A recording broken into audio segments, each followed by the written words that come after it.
India या भारत, हम क्या कहें। आज हमारे देश में इन दो शब्दों को लेकर लगातार चर्चा हो रही है। इसी पर हम विस्तार से समझेंगे। हमारे साथ आज मौजूद है सुप्रीम कोर्ट के जाने माने वकील और AOR अश्वनी कुमार दुबे। इनसे हम पूरा सुप्रीम कोर्ट में क्या क्या इस तरह के जो मामले आए थे उसमें सुप्रीम कोर्ट ने क्या क्या कहा है और इसको लेकर संविधान में एग्जैक्टली क्या लिखा हुआ है, सब कुछ जानेंगे एक एक करके। सर, सबसे पहले जो मुझे मतलब अभी इस समय पूरे देशवासियों को जानना है कि हम भारत कहें या इंडिया। देखिए, अभी की परिस्थिति में तो अगर संविधान के अनुच्छेद 1 को देखें, संविधान की प्रस्तावना देखें, तो इंडिया दैट इज भारत, यानी कॉन्स्टिट्यूशन ऑफ इंडिया अंग्रेजी में, भारत का संविधान हिंदी में है।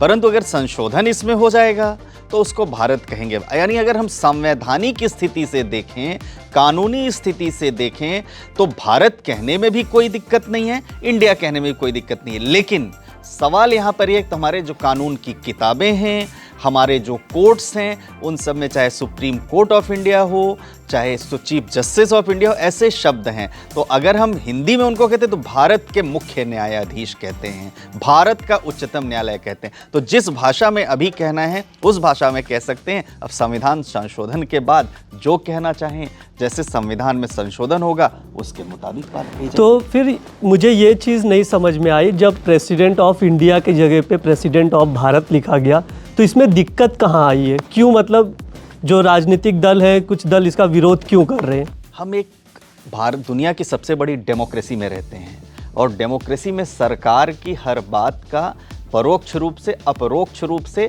और किसी भी बात को कहने का, क्रिटिसाइज करने का विपक्ष के पास एक मुद्दा रहता है। तो ऑपोजिशन इसको प्योरली पॉलिटिकल इशू बना करके, और मुझे लगता है कि इस पर विरोध कर रहे हैं। इसमें एक विरोध जैसी कोई चीज़ है ही नहीं, क्योंकि अगर हम देखें, भारत आज नहीं, जब से भारत का अस्तित्व है तब से ये भारत खंडे की ही बात करता है, भारत खंड की बात करता है, जम्बू द्वीपे की बात करता है। इंडिया शब्द तो ये कॉलोनियल औपनिवेशिक काल के समय भारत देश में आया, जब इंडिया नाम आया, इंडिक सिविलाइजेशन की जो हम बात करते हैं उस समय आया। अगर हम पहले से देखें, कई हजार वर्ष पहले से लेकर के और अंग्रेजों के आने तक की सीन देखें, तो ये भारत हमेशा से रहा है। दरअसल ना, मैं चाहूँगा कि आप मेरे जो दर्शक हैं उसको बताएं, जब संविधान सभा हुआ था 18 सितंबर 1949 में, जो उसका डिबेट था एग्जैक्टली भारत और इंडिया को लेकर, तो किसने क्या कहा था, क्या चीज़ें थी, अंबेडकर ने किस तरह उस चीज़ को पेश किया, थोड़ा सा अगर ये चीज़ें बताएंगे हमारे दर्शक को तो। देखिए, कॉन्स्टिट्यूएंट असेंबली की जब बहस चल रही थी उस समय दो बातें सबसे प्रमुख रूप से आई थी कि इसका नाम भारत होना चाहिए या इसका नाम इंडिया होना चाहिए। एक पक्ष का ये कहना था, उसमें कुछ सदस्यों का जो हमारे संविधान सभा में थे, कि इसका नाम इंडिया होना चाहिए। कुछ लोगों का कहना था कि नहीं, भारत इसलिए होना चाहिए क्योंकि ब्रिटिशर्स के आने से पहले इसका नाम भारत ही रहा है। हिंदुस्तान शब्द की भी जब वजह से बात आई तो हिंदुस्तान भी एक आयातित शब्द था, इसलिए वहां पर सर्वसहमति से यह निर्णय बिना कि इंडिया दैट इज भारत, क्योंकि अंग्रेजी का भी उस समय काफ़ी सारा हमारे देश में अंग्रेजी की पढ़ाई होने लगी थी, अंग्रेजी काफ़ी प्रभावशाली, उस किताबें हमारी अंग्रेजी में आ गई थी, दुनिया से जो कम्युनिकेशन चल रहा था वहाँ इंडिया शब्द का प्रयोग होना शुरू हुआ। इसलिए सर्वसम्मति से फिर बात बनी कि इंडिया दैट इज भारत, इसको करके संविधान की प्रस्तावना में संविधान के मूल रूप में जोड़ा जाए और किसी भी शब्द का देश के नाम पर प्रयोग करने पर कोई दिक्कत नहीं होगा। आप देखिए कि जिन्ना ने भी इसका विरोध किया था कि इंडिया शब्द क्यों होना चाहिए, पहली बार जब बात आई थी तो इंडिया शब्द क्यों होना चाहिए, इंडिया तो एक कॉलोनियल माइंडसेट का परिचायक है। लेकिन संविधान सभा में बहुमत से पारित, और इसीलिए संविधान के प्रस्तावना में आर्टिकल 1 में साफ तौर पर, आर्टिकल 1 जो हमारे देश के संविधान का है उसमें कहा गया कि इंडिया दैट इज भारत। मतलब जो चीज़ें मैंने पढ़ी कि सुप्रीम कोर्ट में भी इसी तरह के पिटीशन डाले गए थे 2 बार, तो उस पर क्या ऑर्डर आया था, पिटीशन रिजेक्ट हुआ था या क्या कहा था कोर्ट ने, अगर वो चीज़ें भी आप बताइए। ब्रिज सुप्रीम कोर्ट ने कहा कि ये संविधान संशोधन की बात है, तो इसमें आप सुप्रीम कोर्ट के बजाय सरकार के पास जाइए और सरकार को कहिए। तो सुप्रीम कोर्ट के एक्चुअल में, सुप्रीम कोर्ट के डोमेन में संविधान में संशोधन है भी नहीं, क्योंकि जब संविधान में कोई बात लिखी गई है, संविधान में कोई बात जोड़ी गई है, और तब तक वो उस पर सुप्रीम कोर्ट का तो डोमेन नहीं था, तो सुप्रीम कोर्ट ने उस पिटीशन को खारिज कर दिया था। अच्छा, पिटीशन खारिज कर दिया। तो उसमें मैंने जो पढ़ा था कि जस्टिस ने कहा था कि मतलब याचिकाकर्ता कि आप भारत कह सकते हैं, इससे कोई इशू नहीं है। बिल्कुल, देखिए भारत कहने में तो वैसे भी कोई इशू नहीं, क्योंकि संविधान के उसी में लिखा हुआ है India that is Bharat. Bharat की बात ही लिखी गई है। तो भारत कहने में तो कोई नहीं है, क्योंकि हमारे देश का नाम अंग्रेजी में इंडिया लोग लिखते हैं और हिंदी में भारत लिखते हैं। संवैधानिक रूप से भी, कानूनी रूप से भी, कानून की किताबों में भी अगर आप देखेंगे तो वो अब हिंदी में कहेंगे तो भारत के राष्ट्रपति है, हिंदी में कहेंगे भारत के प्रधानमंत्री हैं, भारत के मुख्य न्यायाधीश हैं।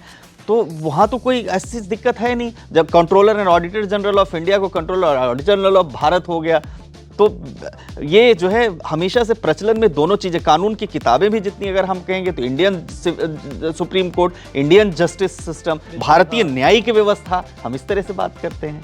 तो फिर मतलब कुल मिलाकर बात यह है कि कोई भी जो सिटीजन है वो इंडिया भी कह सकता है और भारत भी कह सकता है। देखिए, जब तक संविधान में संशोधन नहीं होता है तब तक इंडिया भी कह सकते हैं भारत, लेकिन संविधान में जैसे ही संशोधन होगा तो फिर हमें भारत ही कहना होगा, क्योंकि संविधान में संशोधन का मतलब ये माना जाता है कि देश में, हमारे देश की मेजॉरिटी का व्यू है कि इस देश का नाम भारत रखा जाए। और आज ही नहीं, आप देखिए पहले बर्मा जब ब्रिटिशर्स ने नाम दिया था, म्यांमार बन गया, इंडोनेशिया का नाम आप देख लीजिए, तमाम देश में हर जगह ऐसी कंट्री, आप इंडिया भारत के अंदर भी आप देख लीजिए, मद्रास तमिलनाडु बन गया, कैलकाटा को कोलकाता कह दिया, बॉम्बे को मुंबई कह दिया गया। तो तमाम जगहों पर ऐसे परिवर्तन, उड़ीसा को ओडिशा 2011 में। तो अगर भारत के अंदर राज्यों ने अपने नाम परिवर्तित किए अपने पुरानी व्यवस्था के अनुसार, तो देश का नाम भी परिवर्तित करने को, इसके लिए संसद और सरकार के पास जब शक्तियां हैं, अब उन शक्तियों में अगर मेजॉरिटी, इसीलिए देखिए संघीय ढांचे से सबसे बड़ी बात क्या है कि लोकतंत्र में, कि जब आप आते हैं तो लोकतंत्र माने जो पार्लियामेंट हमारी होती है या राज्यों की विधानसभा है, राज्यों के मामलों में, और सरकार देश के मामले में जो हमारी पार्लियामेंट, वहाँ विल ऑफ द पीपल को रिप्रेजेंट करते हैं। विल ऑफ द पीपल, जो हमारे इलेक्टेड मेंबर ऑफ पार्लियामेंट्स हैं, वो अपनी अपनी जनता को रिप्रेजेंट करते हैं। तो इसीलिए वोटिंग वहाँ होती है। तो वोटिंग में जो बहुमत से जो पारित होता है वही सर्वमान्य माना जाता है कि देश की जनता का निर्णय यही है। ओके, एक चीज़ जो आपने कही कि अगर संविधान में संशोधन होता है, अमेंड होता है, तो इसका प्रोसेस क्या होगा? मतलब अगर वो अमेंड करना चाहेंगे, क्या ये इजी प्रोसेस है या सरकार के लिए कितना डिफ़िकल्ट होगा ये चीज़ें करना? तो इसका अगर आप प्रोसेस एक बता देते कि कैसे होगा। तो ये आर्टिकल 368 में एक व्यवस्था दी गई है ब्रिज, जिसके मुताबिक संविधान में संशोधन किया जा सकता है। अब आप चूंकि लीगल जर्नलिस्ट हैं और बड़ा रिसर्च करते हैं, बहुत अच्छा आपका अनुभव है, आप केशवानंद भारती को लेकर के भी कई बार डिबेट आप किया, आपने अपने वीडियोस डाले। केशवानंद भारती के केस में कहा गया था कि संविधान के मूल रूप को नहीं बदला जाएगा, यानी doctrine of basic structure of the constitution जो था, वो बेसिक स्ट्रक्चर, ये बेसिक स्ट्रक्चर से जैसे अगर बात करते हैं, बेसिक स्ट्रक्चर नहीं है संविधान का। अब संशोधन की बात पर हम आते हैं। अगर बेसिक स्ट्रक्चर होता तो केशवानंद भारती के 13 जजेस की बेंच जो है जजमेंट सामने आती। अब संशोधन में आर्टिकल 368 के सब क्लॉज 1 में साफ तौर पर ऐसा कहा गया है कि सरकार जब भी चाहे संशोधन करने के लिए संविधान में, तो वो सरकार संशोधन कर सकती है। सरकार जैसे ही संशोधन करेगी वो बिल उसके पार्लियामेंट में रखा जाएगा और पार्लियामेंट में बहुमत से वो पारित हो जाएगा। अब बहुमत में चूंकि कोई कानून तो बन नहीं रहा है कि बहुमत के लिए इसको विशेष बहुमत, प्रभावी बहुमत या पूर्ण बहुमत की जरूरत है। साधारण बहुमत माने कुल संख्या जो प्रेजेंट है उसके 50% से ज्यादा जो लोग होंगे वो जैसे ही वोट करेंगे वैसे ही ये पारित, और सेम स्थिति राज्यसभा में जाएगी और उसके बाद प्रेसिडेंट ऑफ इंडिया उस पर गैजेट। मतलब इसमें राज्यों की जो 50% सहमति चाहिए होती वो नहीं चाहिए होगी। राज्यों की ब्रिज इसलिए सहमति नहीं चाहिए क्योंकि संघीय ढांचे में कोई परिवर्तन नहीं हो रहा है। फेडरल स्ट्रक्चर में कोई परिवर्तन नहीं हो रहा है। वन नेशन वन इलेक्शन जैसा कोई कानून पारित हो जिसका इम्प्लीकेशन निकाय तक है, तब तो आपको ज़रूरत पड़ती कि आपको राज्यों की 50% भागीदारी, सहमति की ज़रूरत है। यहाँ तो सरकार भारत का नाम बदलना चाहती है जो एक्सक्लूसिवली केंद्र के डोमेन में है, यूनियन ऑफ इंडिया के डोमेन में है। ये पहली बार चर्चा का विषय बना या इसके पहले भी 2-3 बार प्राइवेट बिल लाए गए थे? तो वो चीज़ें क्या थी, मतलब क्यों नहीं वो पारित हुई, आगे चीज़ें बढ़ नहीं पाई?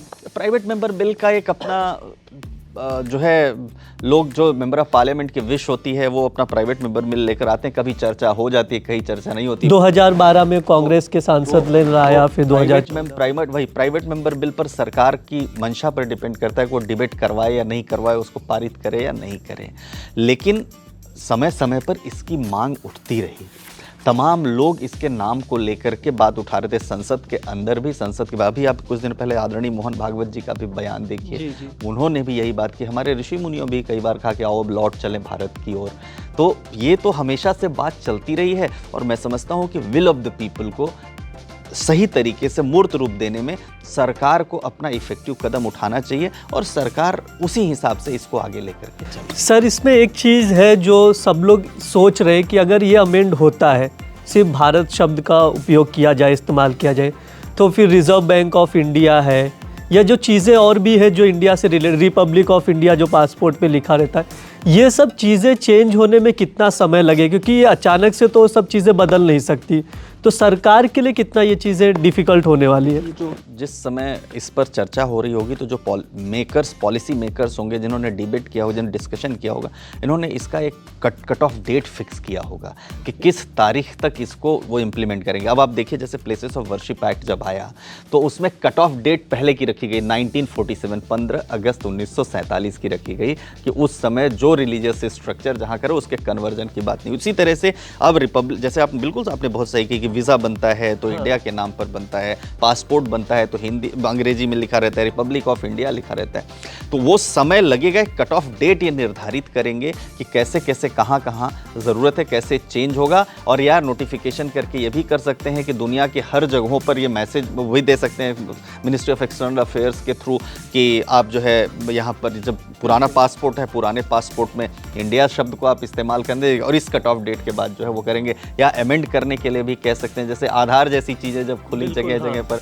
तो लोगों ने चेंज किया, तो चेंज करने के लिए सरकार के पास एक प्रॉपर मैकेनिज्म होगा, प्रॉपर प्लान होगा। वो तो बाद में ही पता चलेगा जब उसका ड्राफ्ट आएगा सामने।